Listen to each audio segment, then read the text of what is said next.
Allah afiyet versin. Allah istikametten ayırmasın. Cenab-ı Hak ikinci cihanda aziz eylesin.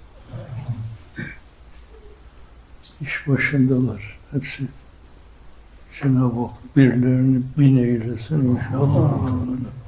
Kuvve-i maneviye medar olabilecek şeyler yapmamız lazım. Bizim İnşallah. Entegrasyon filan dediniz. Toplumda içinde bulunduğumuz toplumda bütünleşme.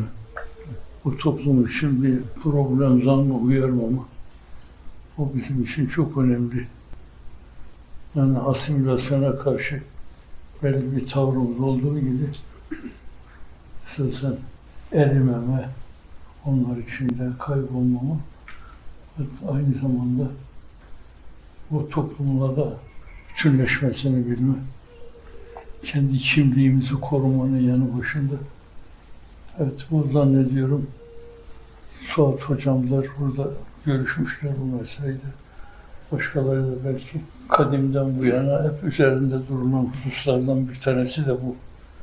Evet, entegrasyon, aynı zamanda asimilasyona karşı belli tavırlar alma mevzu. İnşallah kardeşlerimiz muvaffak olmuşlardır.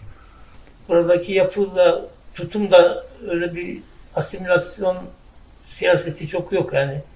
İnsanlar kendilerini kolay muhafaza edebiliyorlar. Burada da anlayış havası var elhamdülillah. Burada bir akademisyen geldiğinde benimle konuşurken kimliğinizi koruyun, muhafaza edin. Yani o bizim bir şey ifade etmemiz esasen bizim biz olarak bir şey ifade etmemize bağlı yani. Zannediyorum. Ve şimdiye kadar çok toplumlar kimliklerini koruyamamışlar. Bizim kendi değerlerimiz var. O değerlerimizle kendimizi ifade etmemiz için önce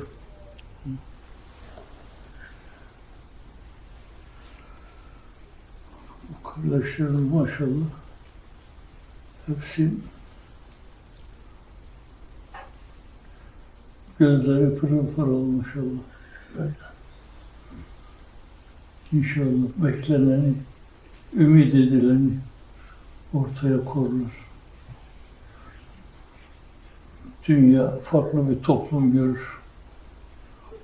Ona ihtiyaç var.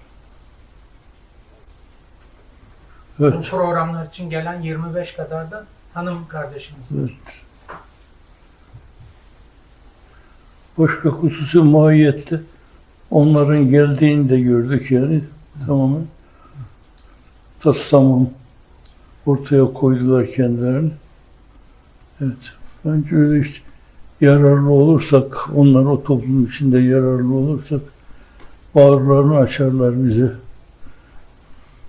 Bizi bizim gibi korumaya çalışırlar.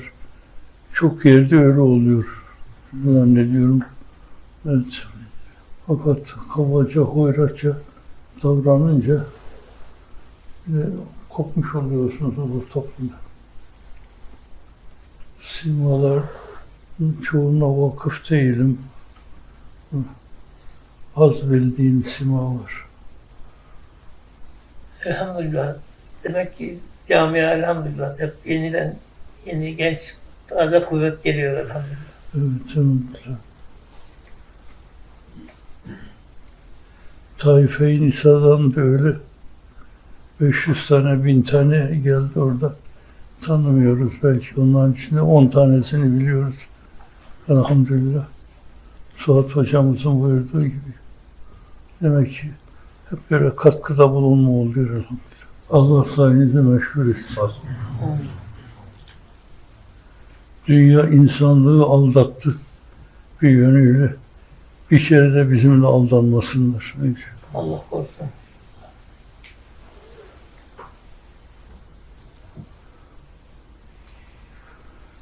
Yassı oldu mu? Okunmak üzere efendim.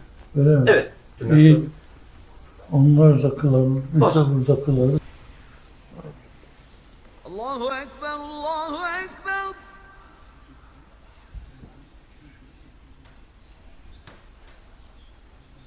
Allah